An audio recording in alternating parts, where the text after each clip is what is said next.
had just dusted myself off, having barely escaped the clutching grip of another heartbreak. No longer walking wounded, now walking embodied, cautious.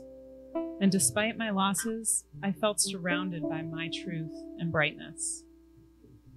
Healing has its own time, a process not for me to define, and meeting him was part of the design. Every woman I dated just sat there and waited for me to commit, but I just didn't give a shit. Actually, that's not true. Deep down, I was feeling blue. I was just scared to show them I cared.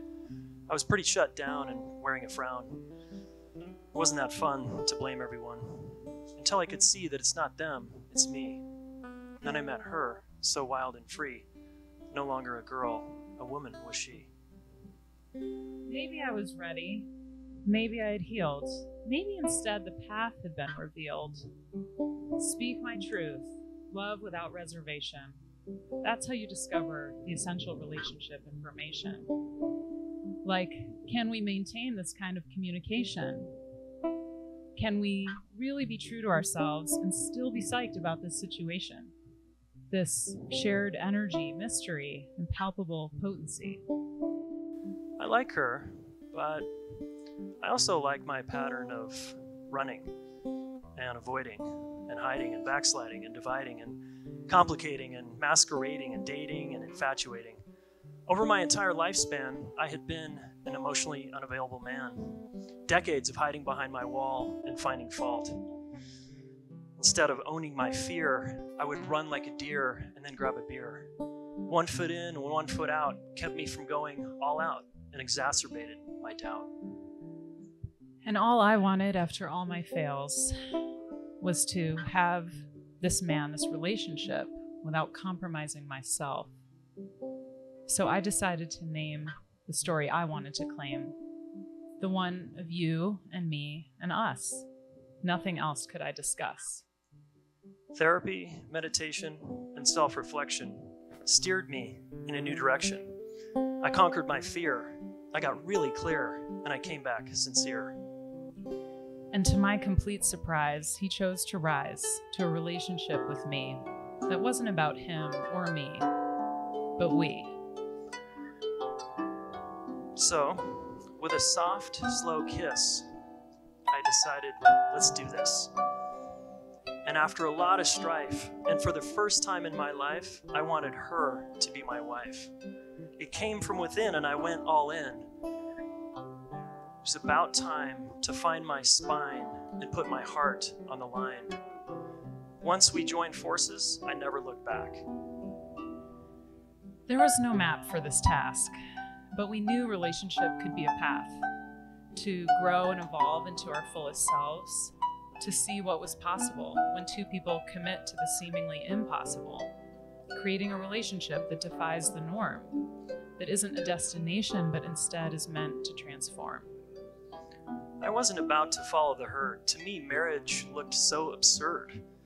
We had to define it on our terms. We had to avoid the conventional crash and the backlash. She's right. We had to start seeing a relationship as a path where I can be me, you can be you, through and through, it's true. So we slipped and we tripped, and eventually we wrote our own script. It wasn't about being happy or feeling good. It was about burning to the ground the wounds that we found. And when I got triggered and I want to act mean, we'd collaborate instead and act like a team. Years of relationship bushwhacking have led us along this adventure that keeps unfolding. This party was becoming so deep, so cool, and fun, we extended an invitation to another one. And then two. And now with 2 kids along for the ride, we share an incredible sense of purpose and pride in our connection, which is the foundation, our Grand Central Station.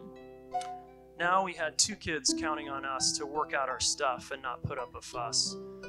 Because it can still get tough to do all the things, to get vulnerable, to share about, to care about, to seek to understand, to lend a hand, to validate, to empathize, to prioritize, and not polarize. Because I still get hurt. And I can still blame. It's sort of a flaw. when I want to withdraw, get some space, where I don't have to look at his face. And I can anxiously pursue, man, sometimes it feels like jujitsu. Come here, go away. I just want connection and affection, but my way and my how can push her in the other direction. I might put him aside and then go inside with my thoughts and feelings, but that has him feel so denied. As you see, my work continues. And my work continues. There is no free ride, no summit, no finish line for either of us to reside.